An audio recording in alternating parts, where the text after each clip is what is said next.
There is a looming crisis Long Islanders are about to face, and the clock is winding down on time to find a solution.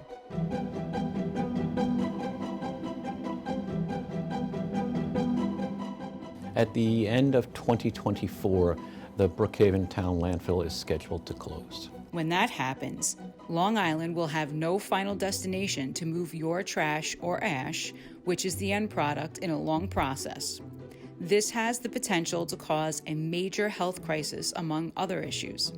They're closing, and we'll need to seek alternative markets, and we are doing so. But it definitely faces it poses some challenges for us. In order to develop a solution, we first must understand the process of waste accumulation and removal. We begin with you at the home, specifically at your curbside.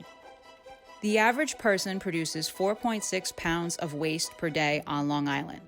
With a population of nearly 2.9 million people, that equates to over 13 million pounds of trash in one day.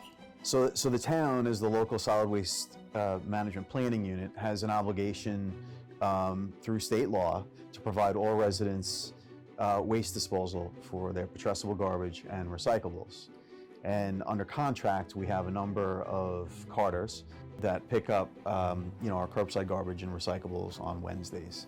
Alternating Wednesdays, the commingled recyclables, now with glass, are picked up and delivered to the Municipal Services Facility in Kings Park. And on the other alternating Wednesdays, our paper and cardboard are collected and brought to the Municipal Services Facility. Ultimately, it's staged, loaded into trucks, and through contract vendors sent off to different markets for recycling. We also are adding glass back into the recycling stream now. That reduces the tonnage of waste, increases our recycling collection. Carters move solid waste to Covanta, where it is then converted from waste to energy.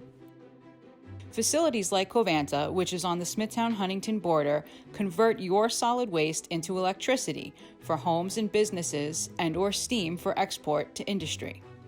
All that is left is ash, which either goes into the landfill at Brookhaven or is recycled into various construction materials. In addition to our curbside recycling program, Smithtown recycles brush and tree debris into mulch. We collect electronic waste, batteries, construction debris, and household hazardous waste collection, in addition to our biannual paper shredding events.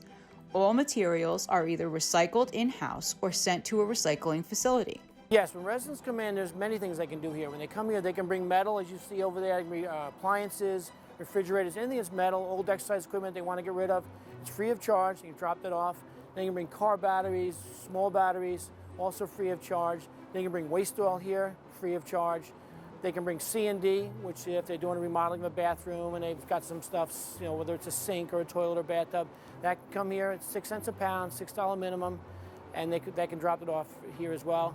When they're here, they can drop off leaves for free. They can drop off their brush, any trimmings they've got going on in the house, do some spring cleanups.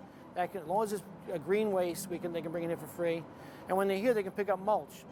We grind up all the brush, all the trees. We run it through a primary grind of 4-inch, then we run it through a secondary grind of 2-inch and make a really nice product. It's dark, it's uncontaminated. They can take it home, put it in their gardens, put it on around their shrubs or whatever they want to do with it, and it's free. With the imminent closure of the Brookhaven landfill, which has been, a municipal partner of Smithtown for many, many years, they're reaching the end service life of their landfill, and they, currently accept ash and construction debris. New options will need to be found.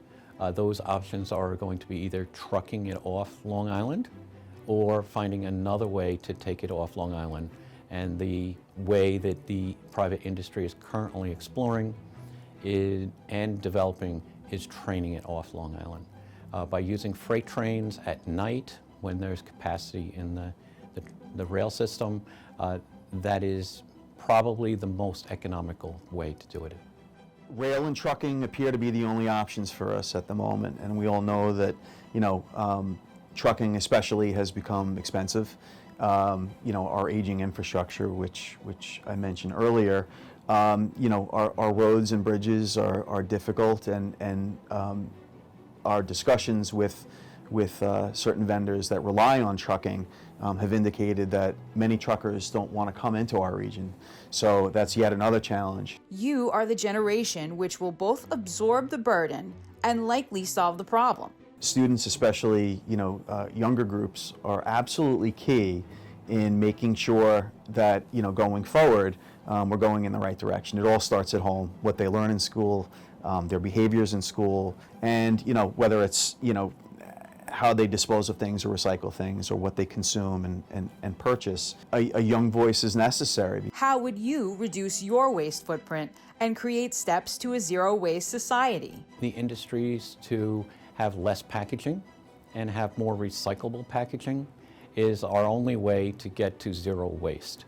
And zero waste is a beautiful term, but just the goal of reducing the amount that we throw away. Making decisions, and using products that maybe aren't harmful to the environment, or use, better packaging. Additionally, this issue is much larger than one island and requires the support, updated legislation, and R&D resources which must come from upper levels of government. Writing letters to your local senator, congressman, and to the White House can go a long way towards improving our chances to build a zero-waste society. Whether or not you know it, you, our nation's future leaders, have the biggest voice, and we're excited to witness what you accomplish together.